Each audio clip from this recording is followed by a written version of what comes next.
Well, good afternoon. I want to thank the Crisis Center of Tampa Bay for having us here. I want to thank Clara Reynolds for hosting. We really appreciate it. Welcome, everybody. And I want to thank the First Lady for, she has been a champion for, we're going to be talking about mental health issues, particularly as it relates to the coronavirus pandemic. And she's been a real champion on this now. She, having had our third child at the end of March, has obviously had her hands full. So this is kind of her, she did come with us for a bill signing when we did the water quality legislation a week or two ago, but this is kind of our great First Lady getting back in the saddle. Yeah. So we appreciate it, and we appreciate all your work. And then we also appreciate Secretary Popple for working so hard at DCF. Then we also have Senate President Wilton Simpson here, who's really been a champion for our youth and also for these mental health initiatives. We have Dr. Jay Reed, who's President and CEO of Appalachia Center up in Tallahassee, so I want to thank you for what you're doing. We have Danny Burgess, who's the former Florida Department of Veterans Affairs Executive Director, also from the Tampa Bay area. And then we have Dakota Dixon, Safety, Tampa Bay Buccaneers, so thank you for coming. When the pandemic hit, obviously there's a lot of concern about what the virus is doing, who's getting infected, hospitalizations, and obviously it's a very critical issue. It is also the case that the pandemic has had other health effects that we're still coming to terms with, and quite frankly, they're going to be with us for a long time. One I've talked about, and pretty much every physician you talk about around hospitals in the state of Florida will talk about the alarming decrease in people in March, particularly March and April, of people who were going to the ED for heart and stroke symptoms. Whether that was out of fear of catching coronavirus, whether it was a belief that there weren't going to be medical services, that has basically allowed some conditions to worsen. And so now you look in ICUs, you have people with those conditions now in Florida and across the country who are in more critical condition than they probably would have been had they gotten the care. So the message from those hospitals and from me has been, if you have those, you do need to get care. You also look at what we've done to do things like protecting our nursing homes. We were one of the first states to not allow outside visitors into nursing homes. We feared the introduction of the virus into a population which is by far the most vulnerable to COVID-19, and I think we had to do that, but we also have to recognize that comes at a significant cost in terms of mental well-being, family connection. Now, we in the state, and I know other organizations have tried to lessen that by providing things like iPads so that the residents can speak to their family members, and I think that's good, but that has been a really significant price to pay.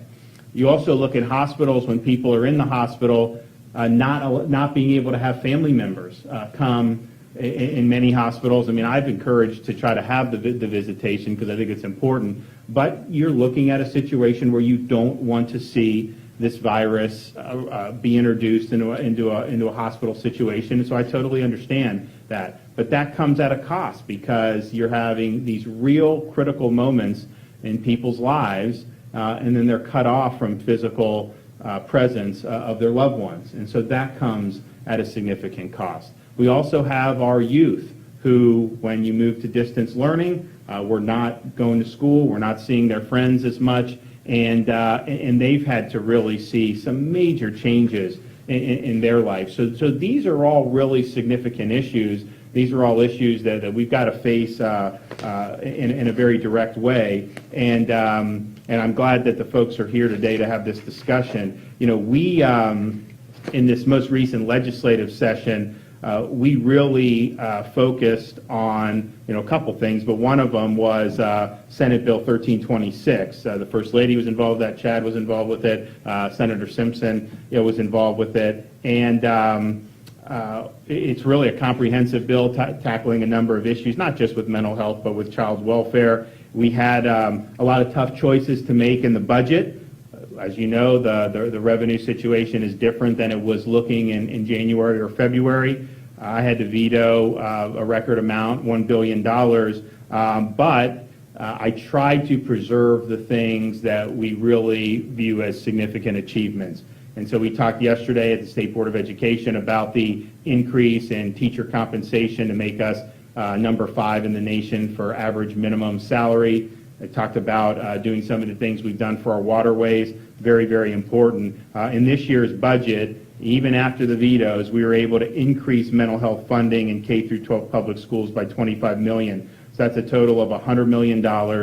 We have $5.5 million for youth mental health awareness and assistance training for school personnel, and $4 million for mental health services via telehealth. It's very important that we have this funding. It's critical, and we also worked very hard at breaking down some of the regulations that prevented there to be more telehealth and more innovation, and we want to continue to do that because it really is important. I'm going to turn it over to the First Lady, but I think it's really will be instructive about, what's the call volume like with COVID? How is this affecting things? What are you seeing at DCF? How is it affecting veterans? Obviously, Dr. and Wilton. So I'll kick it over to her, but I want to thank everybody.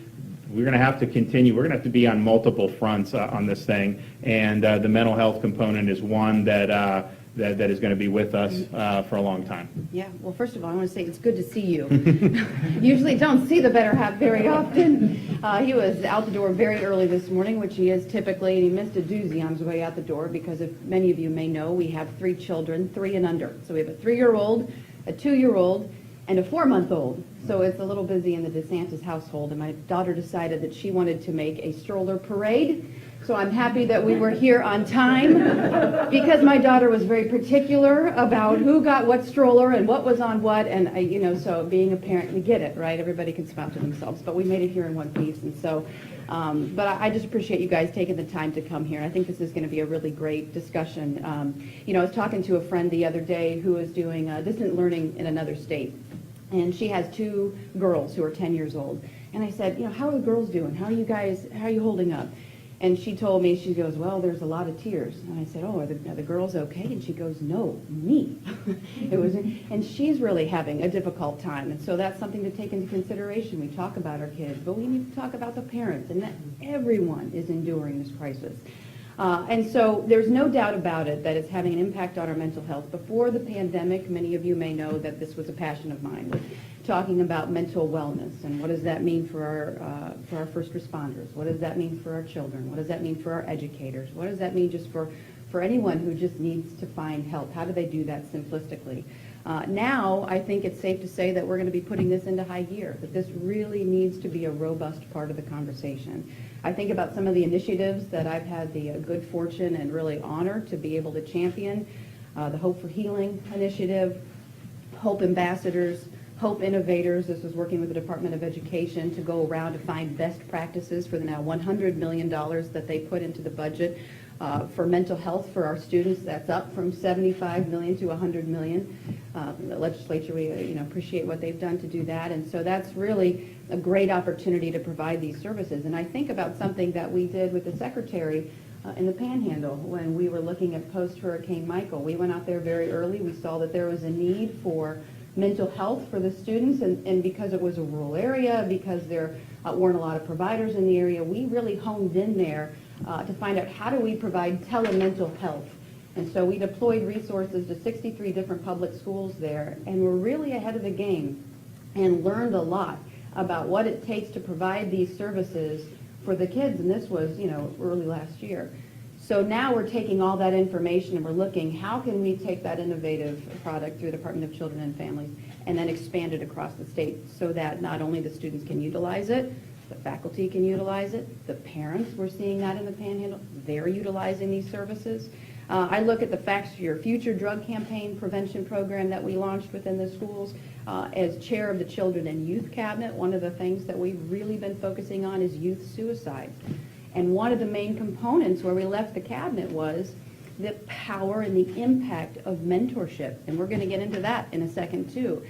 And we'll even maybe get the incoming Senate President to talk about how having a mentor and having a rigorous schedule when he was younger and in high school and had that accountability really propelled him to the success that he's seen today. But we've talked about that in the cabinet, that these mentors are so invaluable for the development of our youth.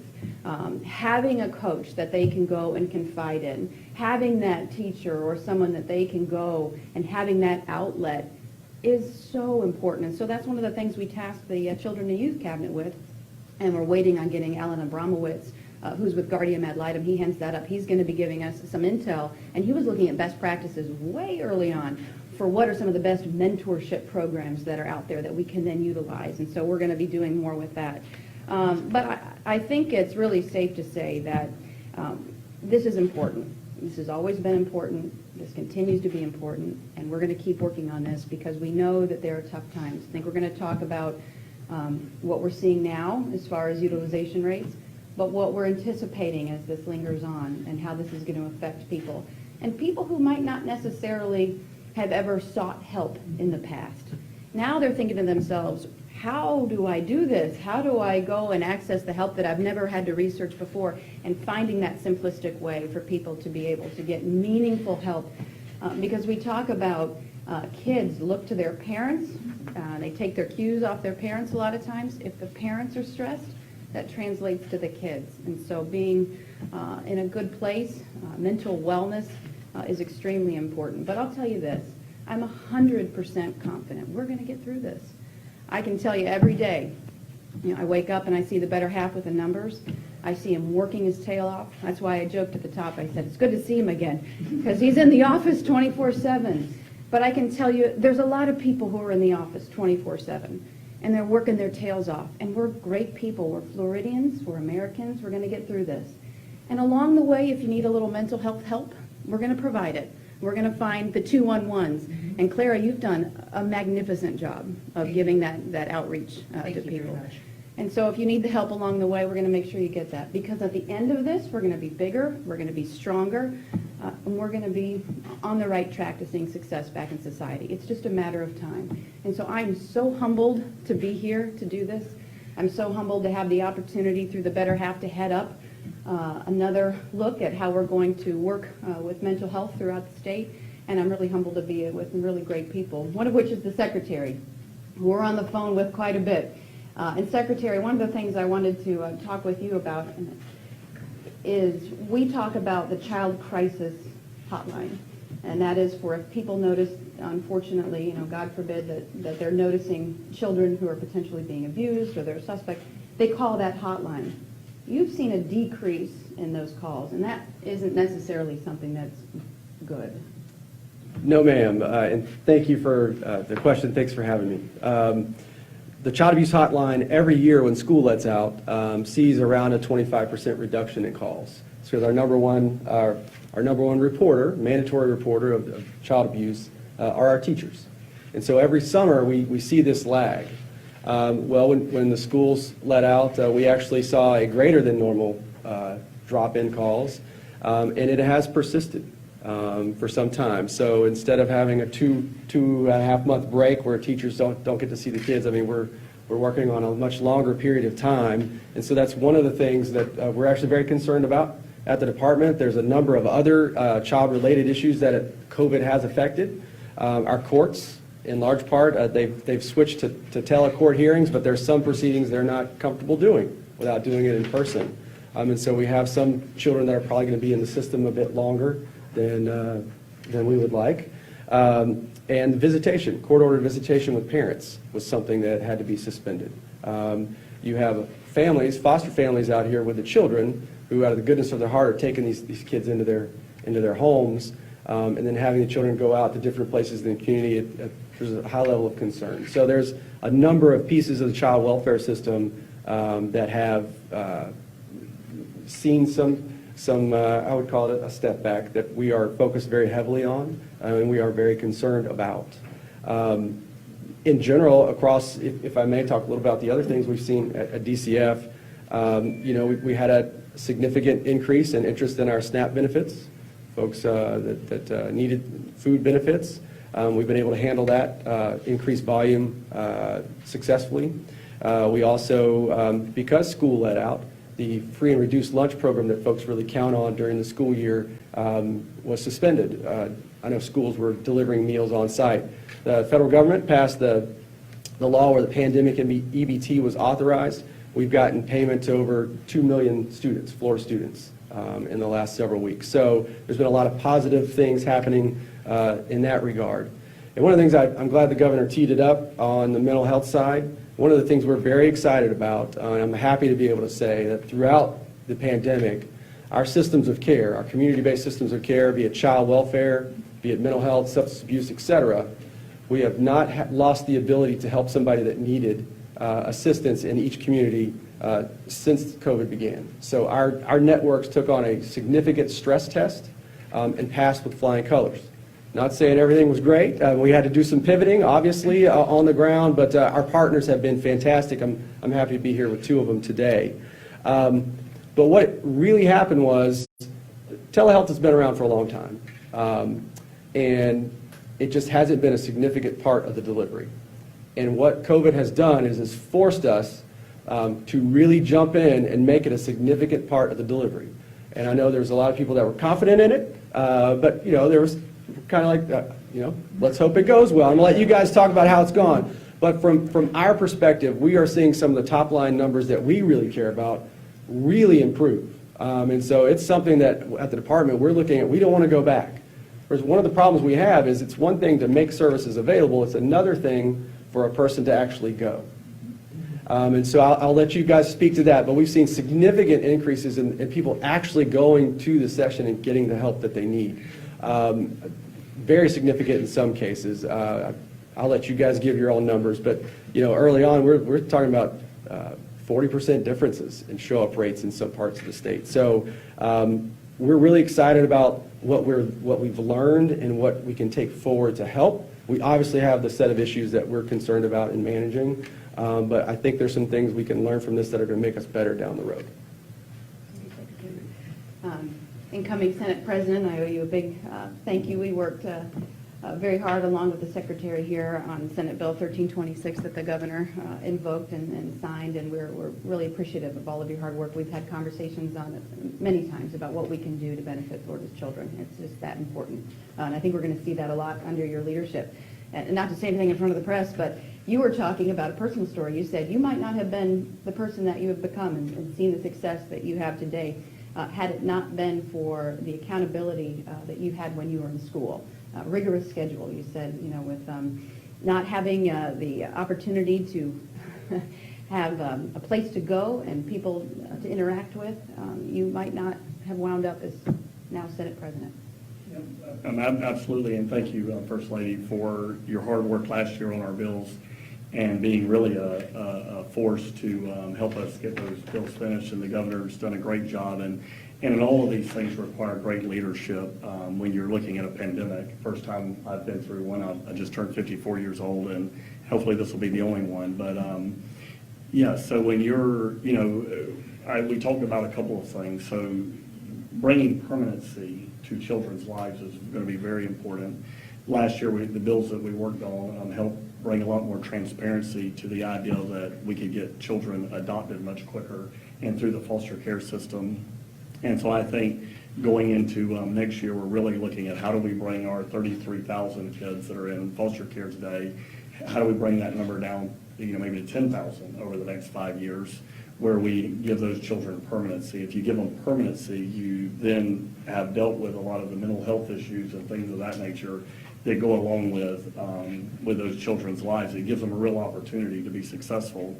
And in my life, and we were talking about it with one of our new Buccaneers here, and we were talking about football in high school. And I grew up in a very poor area of the state, Trilby and Lacucci. Lacucci's probably the poorest area actually in the state. And we played football together, right? And all of us piled in my car and made it home back to Trilby. And of course, if I wasn't at football practice, I'd have been at work more often. And so, but we really enjoyed that discipline and the coaches that we had. And I still have coaches that were on my high school team, live locally. I live in a small town, and really gave us real tremendous guidance through those high school years. And I think that's what's important as we move forward. We have to realize that the consequences of not opening our schools back up in a safe fashion the mental health effect that it would have on all of the students, but in particularly a lot of the students that depend on sports and athletics to go to the next level, to go to college, that help bring discipline to their lives. And I think it's very important that in a safe fashion that we have these, seasons this year, under whatever guidelines we have to do it. It's very important to have sports, the camaraderie. And then I would like to say that in addition, the virtual learning, the virtual or telemedicine, virtual learning, all of those things are going to be a part of our lives going forward. The pandemic has certainly speeded those things up. So I'm hopeful that, with our children, that we can make sure that we're providing the right type of technology to where they can have virtual friends when they can't be in person. But I hope we get back to normal in a reasonable period of time, and obviously our pharmaceutical industry is doing a great job.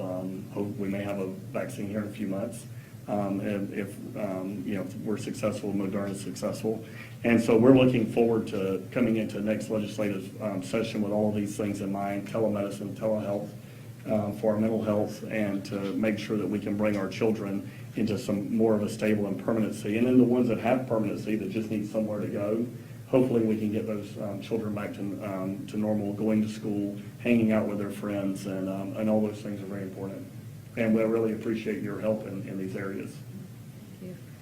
And Dr. Reeve from Tallahassee, I'll give you a little background on who he is. He served as serving currently as the CEO of the Appalachia Center in Tallahassee. I think he's been doing that, now for like 15 years? 15 years. Not that we're counting. Yes, But prior to that, he was a senior psychologist at Bradley Hospital in Rhode Island. He also was a clinical assistant professor at Brown University. And Dr. Reeve, you have a bachelor from Tufts, a master's, PhD from Harvard University. And I know this is something, recently you had a pretty big announcement. You're partnering with the FSU University and your center to provide services to the community of Tallahassee for mood and anxiety. A couple of things. One, you've seen an uptick in people asking for help. And also you say that you think that this is just kind of the start, that we might start to see more of this, more demand for services, more people seeking out mental care help as this goes on. Yes, thank you, First Lady, and I appreciate very much your having me here today.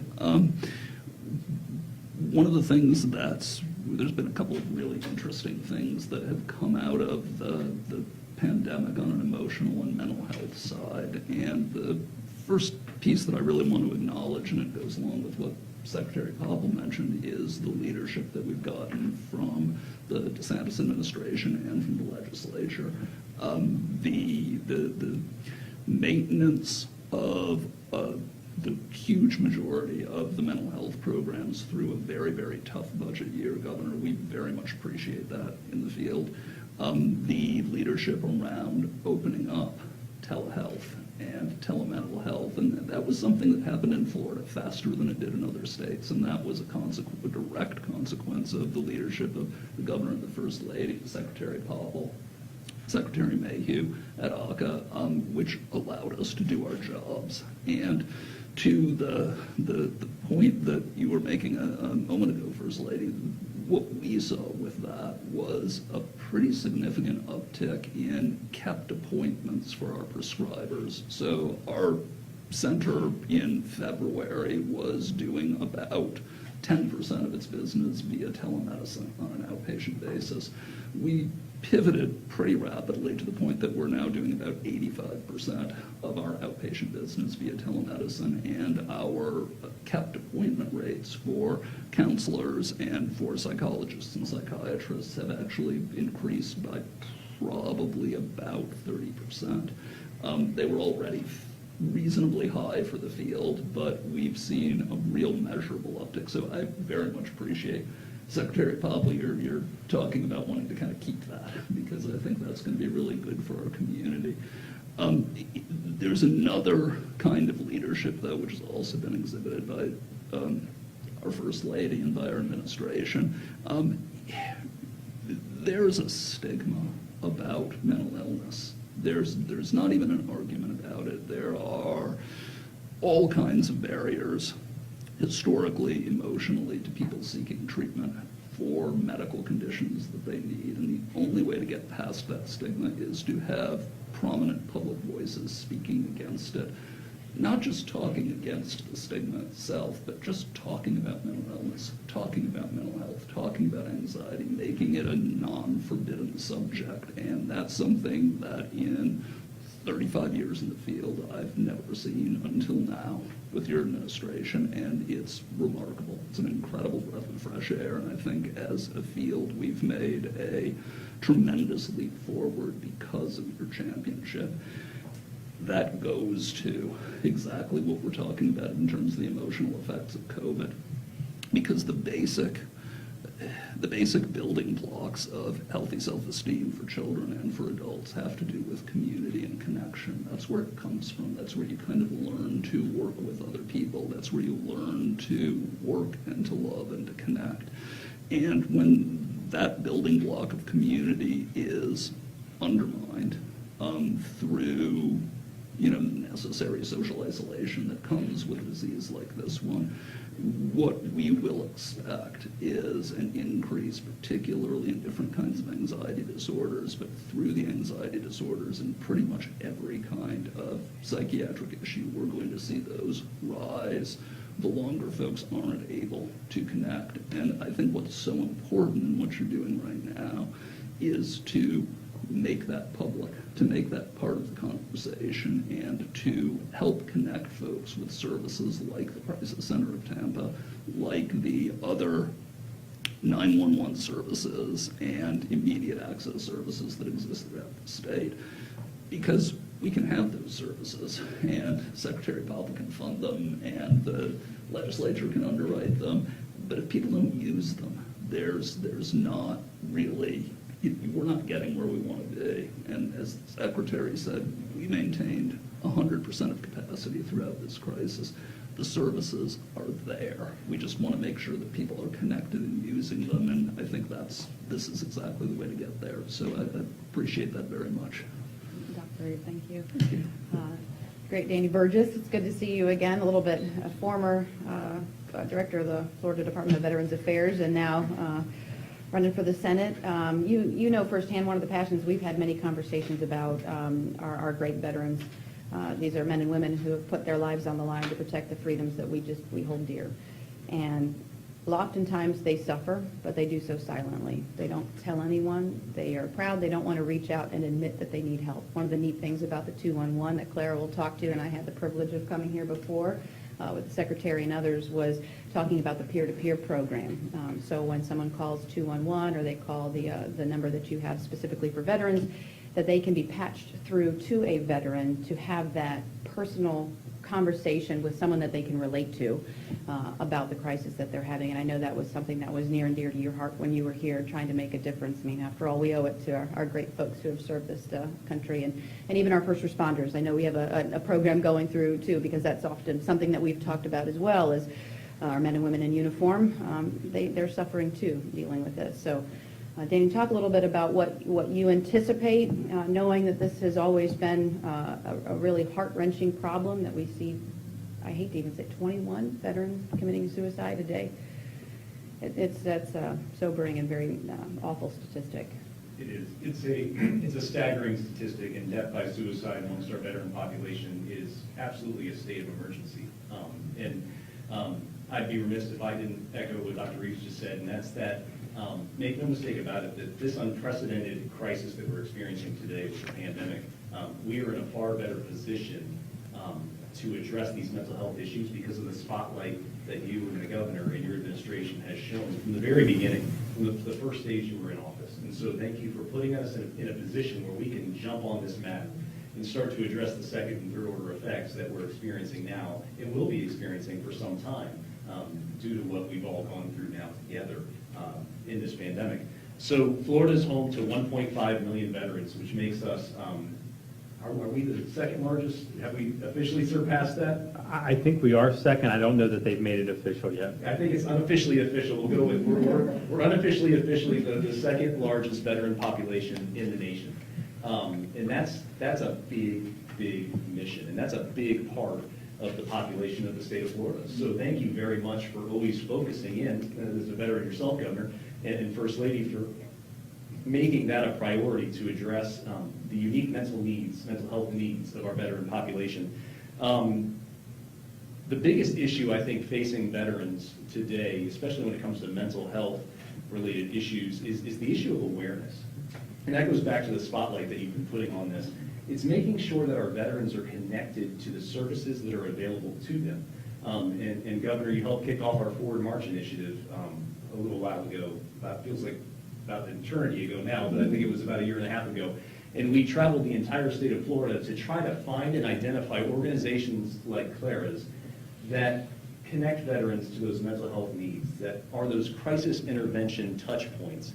And that brings me to Clara, who is an absolute rock star in this field and a dear friend. And Clara, I don't want to steal your thunder because I know you're going to talk about it, but veteran specific, she runs a peer-to-peer network that when you're a veteran and you pick up the phone and you're in crisis and you call 1-844-MY-FL-VET, and you identify as a veteran, you're going to be connected to a veteran, which that peer-to-peer connection is absolutely mission critical for a veteran. It allows them to open up.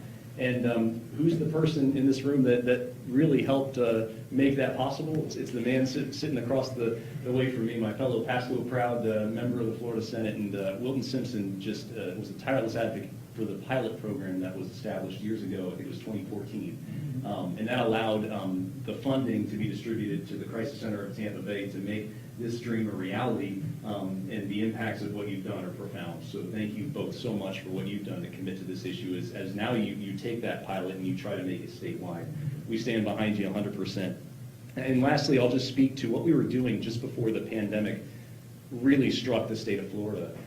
We were in D.C. for the Governor's Challenge. So the Governor's Challenge is an initiative that Governor DeSantis accepted from Washington, D.C. and the U.S. Department of Veterans Affairs, as we like to call it, FDVA, Big VA.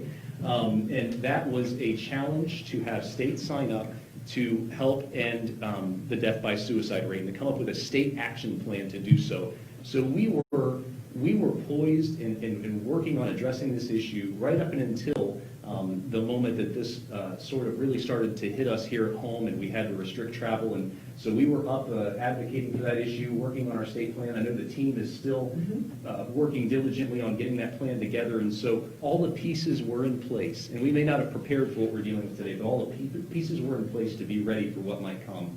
We didn't expect this, but obviously because of the leadership that's sitting in front of us right now, we were in a better posture to do so. So thank you both so much for all you're doing. Greatly appreciate you, and good to be back with the team. Good to see you. Dakota, we had the privilege of meeting you a second ago, and first of all, congratulations on signing as a free agent over with the Tampa Bay Buccaneers. I was saying he's a big fan of the Bucs, and you really have a great story of overcoming adversity, and your faith really guides your way, and you've or playing football, I think, was it New Smyrna High School is where you started to play football? And yes, ma'am. New Smyrna Beach High School. New Smyrna Beach. That's and right. I was telling the better half Great a second community. ago. It is. That's our old area We back had there. that in the congressional district for 6 years. Oh, it's a beautiful area. It is. It's a great place. I actually, when he was in the campaign, we would go out and we would knock on doors and where are we going to go today? I said, I'm going to New Smyrna Beach because it's like being on vacation. I was like, I'll spend a few minutes at the beach and then I'll go and knock on a few doors. But I was ragging on the better half a second ago. I was saying, hey, at the combine, he did 20 reps at 225 bench press. I was like, where are you on some of that stuff? But really, I have to say thanks for being here. One of the most important things, as I kind of alluded to a second ago, was the importance of having community, the importance of having mentorship, to having somebody who can help guide you through, who can help you unearth the success that you have inside yourself, that you clearly have done, and you have done amazing things. Talk about how important that was growing up for you to have somebody there helping to guide you through, even the tough times. Absolutely, First Lady. Yes, and President Simpson, he kind of spoke on it well. The community aspect that I was able to afford through athletics is what's privileged me to be right and all before you all today. And thank you guys for also having me here as well. But for a critical aspect of that, oftentimes athletics, it provides this bridge where a lot of kids who don't have the things at home, like a parent or even a model or a good neighborhood or whatever it is that they may grow up in, whatever the environment it may be, that may be lacking, that they need. I was able to afford a lot of that stuff in a controlled environment like athletics. And through the gift of that, I thank God that he blessed me and gifted me with abilities to play this game, because through that, I've afforded these opportunities to regain all this exposure that I would have never, ever had. And it's afforded me relationships that are just invaluable. I mentioned earlier, we talked about some of the organizations through athletics, FCA, Athletes in Actions. To this day, I have mentors that I am connected with, well connected with, and they have walked me through what it's like to be a disciple of Jesus Christ, and it's definitely impacted my walk as a human being today, 100%. As a young adult, standing before you all as a rookie, all of that stuff, it definitely has impacted me in that way. And because of it, it's actually why I have community now. So I have a mentorship named Doug Gilgrease, who's was a team chaplain for the Bucs. He doesn't chaplain any longer, but he's a mentor along with a couple other guys that I fellowship with weekly. Obviously, that's through virtual right now, through Zoom and everything, but nonetheless, it has created this foundation that has definitely provided, that serviced me well to be where I am today, 100%. Thank you. And Clara, it's good seeing you again. Great to see you. Thank you so much for being here today. We had the privilege of coming here last year to learn about all the great things that you were doing Yes. with the 211, and of course the veterans hotline for them to be able to access help. We talked about that a second ago, and the first responders, which is very important. One of the things that we both said along the way is it's really important, and I think Dr. Reeves touched upon it, we've talked about this too. It's one thing to have these services. There's a grant, $4.9 million. A lot of that's going to the 211s. But if nobody knows that those exist, then how do they access those services, especially in this time where people who might not necessarily have ever thought of accessing mental health needs now might just need that one person to talk to. And sometimes all it takes, wouldn't you say, is just getting it off of your chest. Absolutely. And our mission here at the Crisis Center is to ensure that no one in our community has to face crisis alone. And that word crisis can make folks a little bit uncomfortable. But we think about crisis as a life problem that needs a solution. And so what may be a crisis for me may be different for Mr. Dixon, may be different from Secretary Popple. But because we are available 24 hours a day, 7 days a week, we're part of a network in our state. And, again, thanks to the incredible leadership that we have here, we're very fortunate here in Hillsborough County to answer those calls to 211. We take between 200 to 250 calls a day into 211 for a variety of issues that individuals may have. And we really started seeing those numbers increase with COVID. We started tracking our COVID numbers around February 29th. We had about 5 people that week call. They were really concerned about their health and safety. And then we watched those numbers escalate to the point that we were taking thousands of calls from individuals just here in Hillsborough County who were very, very concerned about their economic stability. They were concerned about how they were going to teach their children, how they were going to put food on their table.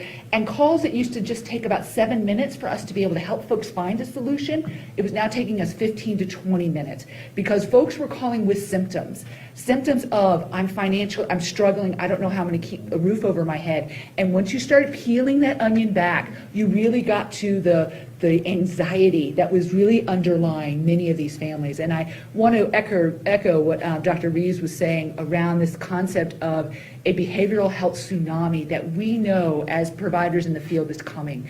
You said it beautifully just a little while ago that it will take about 6 months. If you look at trauma and you look at post-traumatic issues, it takes about 6 months before they'll happen. And so all of us are preparing for an October, November time where individuals are going to need help. And your leadership is so incredibly important because that stigma is what's going to prevent people from reaching out and getting help. That's going to turn into bigger issues later on. Death by despair is something we're also thinking about. So if we can continue to stay ahead of this, let folks know 211 is available anywhere across our state and our great country. And if you need additional services and supports, we can provide that thanks to teletherapy and other really innovative ways of making those connections happen. So I echo what everyone has said, and huge thanks for the leadership and the regulatory flexibility that you all have provided us during this pandemic. I'll give it back to the better half of the governor in a second, but I just wanted to say, you do all the great work, but you're also a mom. I am. And so, it's it's one of the best jobs you can ever have as a human being. But talk about your son. So basketball. Yes. He's really, you getting him to that, you're practicing, right? You think that's a really important part of? Absolutely. So I have a 17-year-old, Corey, who is a senior at Hillsborough High School. He is a member of the basketball team. We got very lucky because our last game of the season, we made it to the semifinals, lost to Bartow.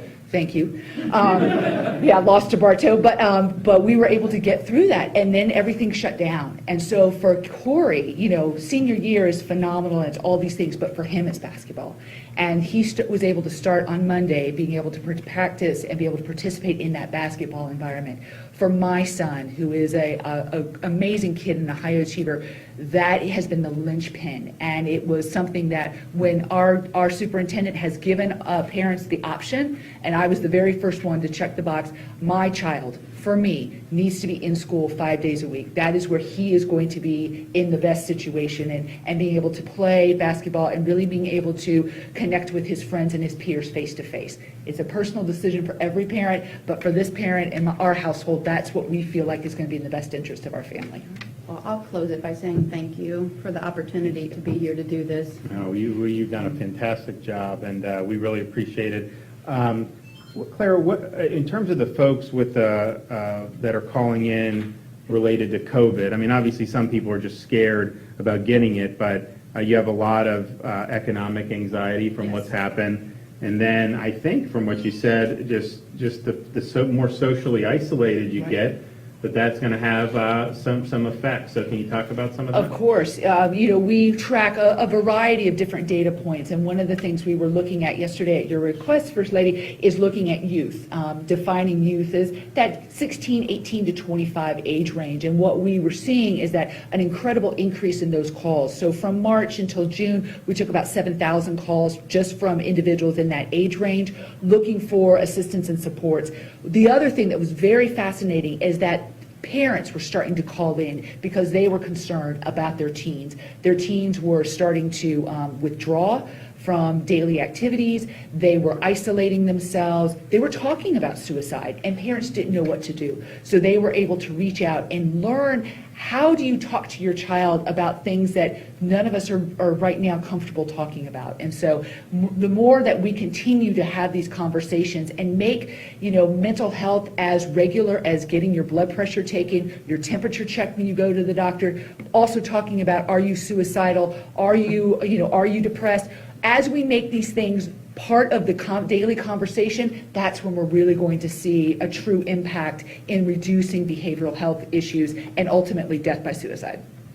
So the activities, I mean, you said how important it is for your son with basketball. The extent that those are not provided, you would expect to see ramifications in terms of mental health among kids? And I would even say beyond sports. You look at children that are in the band or participate in theater, any of the performing arts, those are all amazing outlets. And we know for many kids, it's those outlets are the reasons why they're actually still coming to school. That for them is, it's we can call it a carrot or whatever we want to, but that is oftentimes really what is allowing them to stay in school and continue to be engaged in school. So again, from my perspective as a licensed clinician, but also as a parent, all of those things are very important. It's not just the 3 R's. It is everything that makes up that academic opportunity for children. Danny, can you talk a little bit specifically with what we've seen in Florida with veterans in terms of the COVID, mental health fallouts, other types of fallouts? I mean, I know we've worked hard, on our state nursing homes. I want to thank the U.S. Department of Veterans Affairs for helping us. I mean, they sent people to help with the testing early on, which is very important, and they're still. I have conversations periodically with the secretary about we want to be helpful on things. I think they're actually going to probably send some medics and some other folks down just if they're needed, then they'll be there. So we really appreciate that partnership. But obviously the nursing home, it's been very difficult with the isolation, but then just veterans generally. I mean, so what would your thoughts be on that? Absolutely, and great question, Governor. It's an important topic. So at FDVA, we, as you know, sir, we run 7 veteran nursing homes across the whole state of Florida. I think we're the only state-run nursing homes, and so we have a nursing home in virtually every region of the state. And so we got to see the impacts of COVID through the long-term care facilities in different communities and how each one may have unique needs versus the other. But one thing was consistent across the board. And number one, I'd be remiss if I didn't say thank you for making the difficult call to lock down our access points to our homes very early on when it came to visitors and contractors and vendors, because that right there was the tipping point, I think, for nursing homes across the country as they're experiencing COVID. And as we all know now, when COVID-19 gets into a nursing home, it can be like wildfire if it's not addressed promptly and correctly. It's very hard to mitigate from that point. There are ways, but it takes time and certainly can spread very quickly. So thank you for ensuring that to the best of our ability, we got on top of this before even other states across the nation were. It was immeasurable difference that made. And we saw it within our own homes. But even then, of course, as I mentioned before, with those correct calls, those difficult calls, comes some second and third order effects, and of course that's the isolation. For residents, veteran residents who were there, most of them, of course, over the age of 65, used to seeing visitors from family members and friends and others, and even down to, of course, social activities within the home. I mean, you have to kind of distance within the home on top of that. So there are certainly those effects, but your administration has been excellent. In my experience as the executive director of FDVA, one of the most outstanding experiences, even pre-COVID-19, was the interoperability of our agencies. And Chad, I know you probably feel the exact same way. Our agencies collaborate because you encouraged us to do that. And so, when the Department of Elder Affairs stepped up to the plate and started providing the iPads, and so that residents can Skype with their family members, and the outstanding team at FDVA, they found ways to, even with their limited resources and double the work and triple the work that they were already taking on for protective measures, they found ways to encourage window visits and things like that where families can schedule that. We found that communication, of course, is critical, even if the communication is a little scary, meaning maybe there was a COVID-19 case that popped up in the home and there was a hospitalized veteran then at that point. We found it very important to continue to communicate, and that was your charge to us, was communicate, make sure family members are aware of what's happening, and so it was our goal every day, and their goal to this day to continue to do that. So outside of the nursing homes, I would say that for veterans, as sir, as a veteran, when you transition out of the military, you learn how to put that uniform on, but they really don't teach you that well how to take it off, and so that transition point can be very difficult. And so as we talked about in the governor's challenge, you tend to lose that hope and that purpose, and those are two key words, I think, that stood out to me more than anything in my time at FDVA. It was hope and purpose.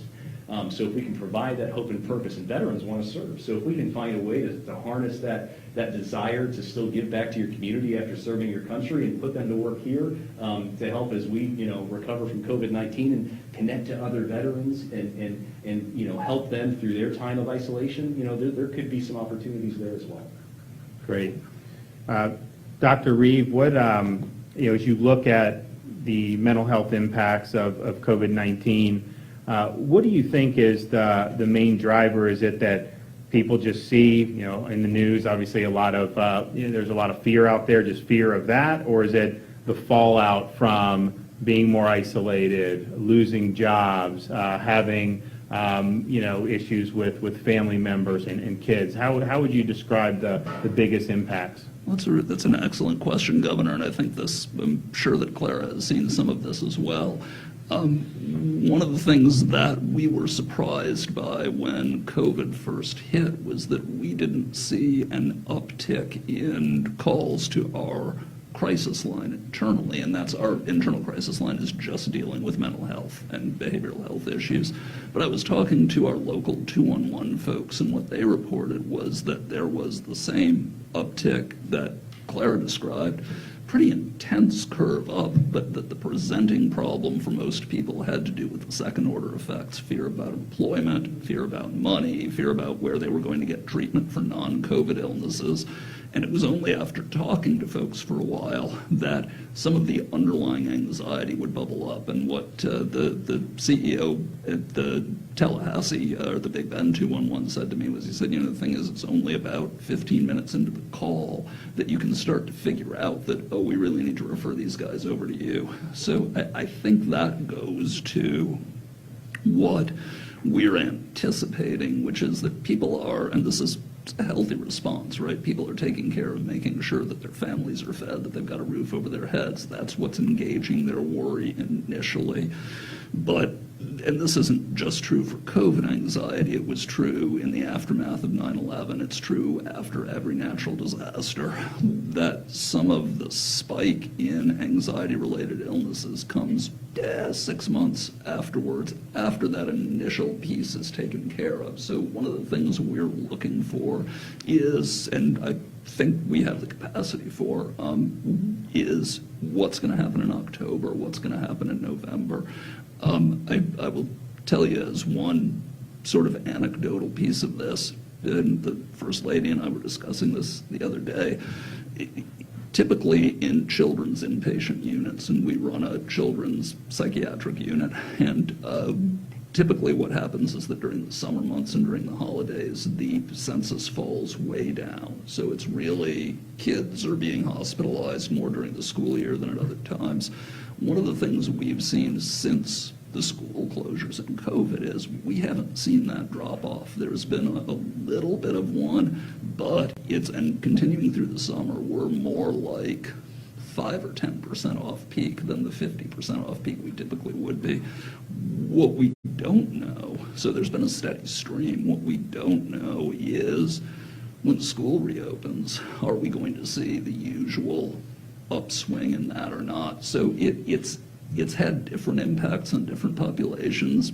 I think, to the First Lady's point, one of the things that happens with kids particularly, but also with adults living in a home, is that they're influenced by the anxiety of other family members. Kids are influenced by the anxiety of parents, and kids sometimes act out not because they're anxious, but because their parents are anxious about all these second-order effects. So that's sort of globally what we've seen. Great. Senator Simpson, you're going to be taking the helm. What more? I mean, obviously we need, we're focusing a lot on the here and now, but just in terms of building for the future legislatively, what do you think we could be doing or preparing for? And Governor, I want to say again, I really appreciate your leadership through the pandemic, even prior to the pandemic. But, I think when you look at telehealth opportunities, I think that needs to be potentially greatly expanded. We've seen a lot of efficiencies that it's brought through the healthcare system. And not only the efficiencies from a financial perspective, but actually the occurrences when people actually show up, because they can do it through a telehealth type portal. I think if we can work on those issues and continue to bring permanency to children, all age children, but especially young children, if you can bring permanency into their lives, you're really going to drive down a lot of the negative effects of society, including a pandemic. But even without a pandemic, there's a lot of negative effect on children that are being moved from foster home to foster home. And so I'm hoping that we will be able to pick that up and do some good work there. And I'm looking forward to hopefully coming into next year, and maybe we have a vaccine. And so that's my big hope is obviously we'll have better therapeutic medicines 3 or 4 months from now.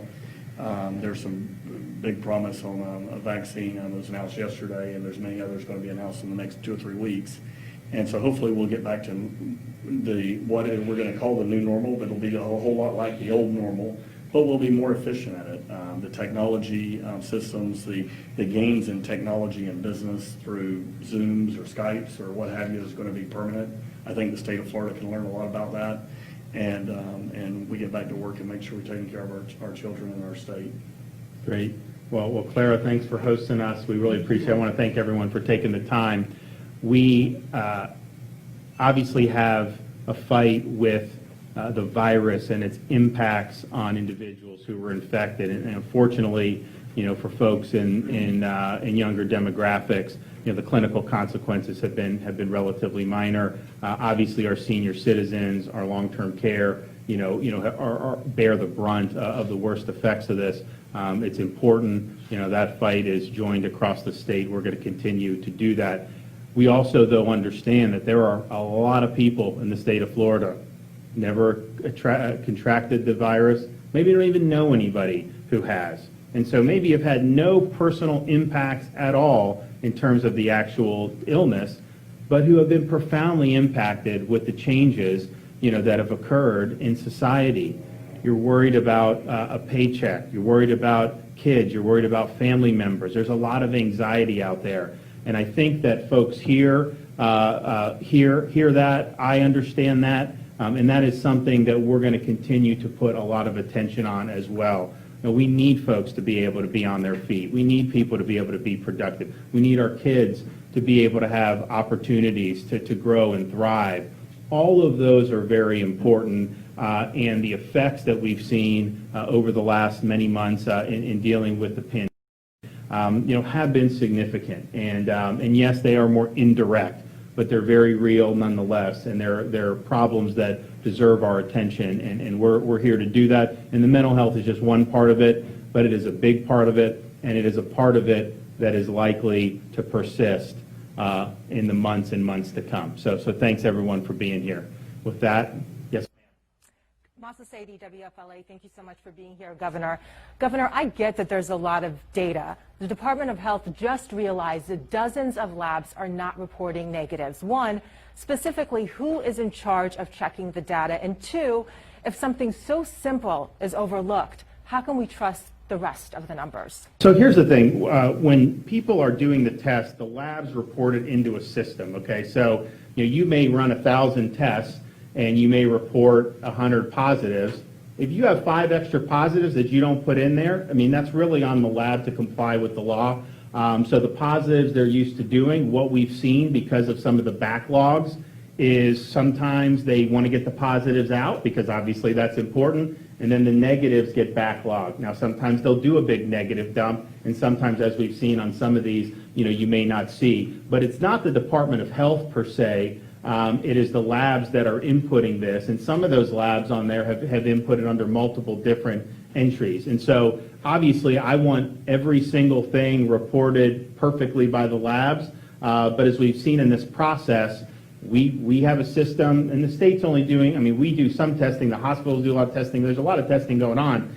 That stuff gets sent, a lot of it's the commercial labs. Our state labs can do stuff, but they only do a limited bandwidth. We're trying to expand it. So you do that, and you'd like to get the results back timely. I announced yesterday, we're having to sever ties with one of the labs because they weren't getting us, the patients weren't getting the results back in a timely fashion. So we're working with one, that can. And so that's what you're trying to do. But I would say anything that's being reported from the labs, yeah, there may be negatives backlog. We've seen that before. We had in the second or third week of May, I remember, we got like 60,000 negatives dumped, and those negatives span the previous 6 weeks that had been done with some of the major commercial labs. But that is not the state running those labs. Those are those labs doing it and then either complying with the law or not complying with the order. Who is checking the state's report? These are the numbers that are not accurate. It's your report. Which numbers aren't accurate?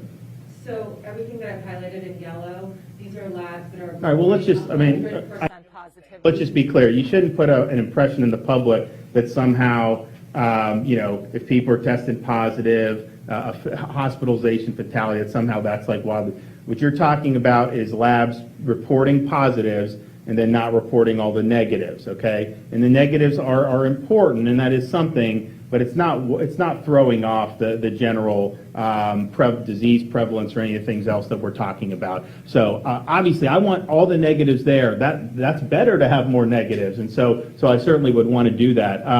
But I also know that there's just a lot of labs throwing in a lot of information into the system.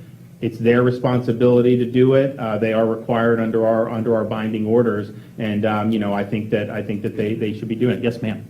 Jen Titus, the CBS affiliate in Tampa Bay. Looking at today's data, Governor, the state percent positive hasn't seen a daily rate under 12% in 2 weeks. It's showing our rate of testing isn't keeping up with the rate of infection. Are you considering rolling back more counties to phase 1, like Hillsborough County, which has the 4th highest number of cases right now in the state? So I don't think that that's actually true. When you look at the percent positive, obviously, if you're retesting, those are not ones that really should be. So if you look, 7-9 was 12.7, then 12.6, 11.2, 11.5. We did have 15. On the 13th, we had more than 18% that day. 15%. Yeah, it was 15%. Yeah, you're counting the retest. You're counting the retest, which is fine, but we aren't testing as fast as the infection is spreading. Well, no, I think what you're seeing is, I think you're seeing 2 weeks ago, we were pretty much at that 15, 16% positivity. And again, you look at the report, look at the last bar on that report. Those are all that doesn't include retests if you're testing multiple times, because that obviously doesn't impact disease prevalence. If you're positive and you're testing to get out of quarantine and you pop positive 3 more times, well, that's not a good barometer of disease prevalence. So these are the ones to try to do that. So we were in the 15 all the way up to 18, and then what we've seen in the last 4 or 5 days has been more in the 11 to 13. We did have one day at 15. So I think at a minimum, that's a stabilization. We obviously would like to see, I think if you take out Miami-Dade and Broward, you do see a gap for the rest of the state. Miami-Dade has been, about 20%, have been positive very consistently. It's obviously an issue. I was down there meeting with all the local officials. We want to, work with them as best we can. But there has been a stabilization on the percent positive. It is a little bit lower this week than it was last week. Obviously, we had all of May and the beginning of June, we were under 5%. And that's where we want to be. I think we'll get there, but it's going to take more work going forward. I would also say that the percent positive is important. If you look, we had 116,000 test results today, so that's an incredible amount of test results. That's more than the country was doing if you go back into like the middle of March on a daily basis, and we're testing at a clip that nobody thought we would ever be testing at. And so it's just important to know. And I think consequently, you have more disease prevalence, obviously, than you did at the beginning of June, because we see that in the syndromatic indicators. But at the same time, we are capturing a higher percentage of the infections. You go back in March, you had to be symptomatic and usually a certain age to get a test. So there were way more people who were actually infected who never even got tested. Now we have mass community-based testing regardless of symptoms. So I do think that we are capturing a larger share of the people who are actually infected. There's still more above and beyond that, but I don't think it was like at the beginning of April where for every one case, there were probably 10, 15, or 20 times as number of infections. And so I think that, and then if you also look at the syndromatic indicators, the ED visits to ED for COVID-like illness, we've seen that decline over the past week, and in pretty considerable decline. So that's a good sign as well. So we're working with all the localities, but I do think you've seen stabilization in the Tampa Bay area in terms of their percent positive. Yes, sir. Steve Contorno, Tampa Bay Times. More and more, the science is suggesting that the people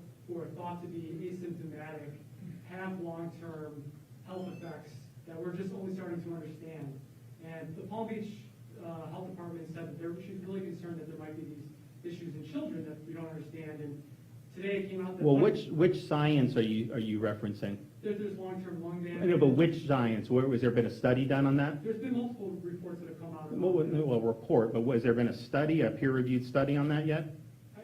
This is just what we're hearing from medical experts at this point. Okay, well, we hear a lot of things. So, but is there? But no, you're putting something out that there's going to be long term, and I obviously can't say either way because I don't think we have enough information. But is there a scientific study, or is it just some people surmising that it may be?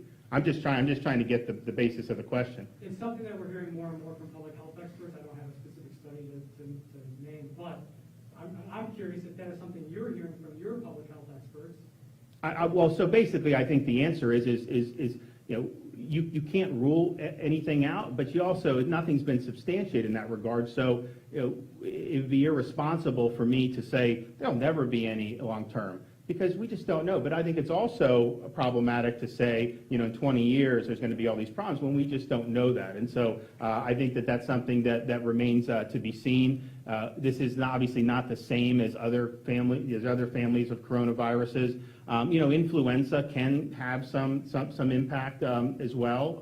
So I certainly wouldn't rule it out, but I don't think that's been substantiated. So I just think that the public should be understanding where this is right now in terms of this, and really focus on actual facts as they come in. Well, if I could follow up and ask this then, the unknowns about the virus, how do they factor into your long-term strategy for controlling and containing this when there is so much that we still don't know about it? Well, we know a lot more, I think, than we did a few months ago. I mean, I think that, I think we have a better sense of the transmissibility. I think we have a better sense of the groups that are the most at risk. I think we know some of the environments where you've tended to see outbreaks, and so as that comes in, you obviously put that into practice. I mean, I think that initially there was a lot of concern about touching things, and I'm not saying you don't keep things clean, but I think if you look at the transmission, I mean, it's the respiratory droplets in close contact that is doing the lion's share of these infections, and so we kind of understand that now. We understand, the enclosed environments. We understand all these things. So you got to, obviously, as new things come down the pike, you've got to consider that and do things accordingly. Yes, ma'am. A question about remdesivir. We're hearing all these shortages, these hospitals across the state. Sarasota Memorial Hospital just told me on Monday they're not getting their next shipment in until July 28th. Baycare is saying the same thing. Their hospitals are seeing these shortages. And Marco Rubio just tweeted that there is a bad disconnect 3 hours ago. He said between what the federal government thinks we need and what we actually need here in the state of Florida. So we heard that from them, and I spoke with the White House, the Vice President, and so the recent shipments were expedited. Those were not actually supposed to be there, I think, until the end of this week. So we're able to do that. And then I spoke with the Vice President last night about the need to continue to supply. So he understands it, and he understands, and basically I think his thought was, look, we're looking at Southern California, Arizona, Texas, and Florida as kind of the priorities on this. And so I do anticipate, that we'll be able to get it. We obviously said we want to get it as soon as possible. Their advice, I think, is, we did have some treatments of it where you were going beyond the 5 days, which obviously uses up more vials. And I'm not saying Sarasota was doing that, but basically, I think the White House's view is scientifically, we think the 5-day regimen can be beneficial. They don't have much evidence that going beyond that tends to be beneficial. So that could be one way too, to just make sure that the regimen's there for what it works. But when you go beyond that, they didn't seem to think that it was that it was something that had been terribly effective. So but we are working on that. That was the number one thing I talked to the Vice President about last night. They understand, and so I wouldn't say that there's a disconnect in terms of them understanding that this is something that a lot of physicians are prescribing now. We do have some other things that have been done that have gotten pretty good reviews, like convalescent plasma. But I think as this has come online, it's kind of defaulted to the standard of care. So as people come in, I think they're tending to get prescribed the remdesivir. So we obviously want to help with that, and we want to try to get it. Now, it had been for the initial parts with remdesivir where they would send it to the state health department. So initially, the state of Florida was sending it out. But then what happened in the more recent shipment, and this is how HHS is doing it going forward, they are having the stuff go straight to the hospitals. And so the state, we really, I'm there now as an advocate to try to get this stuff shipped to our hospitals. But it's not going to be the state that's distributing it per HHS practice. So they're going to be doing it, and we want to get it as soon as possible. And I think that I believe giving the doctors all the tools that are available is really what we need to do. And the good thing about what's happened over the last month or two across our country in terms of the persistence of this, and obviously an increase in Florida, is that there are better options for patients now than there were in March. And that should be, and we're not out of the woods on it. Obviously, there's more that needs to be done in developing different types of additional treatments, but you actually have now an arsenal of things that they can do that I think have been proven to reduce mortality and morbidity, and that's a good thing. And I really applaud the folks throughout the state of Florida for all that they've been doing. So thanks, everyone.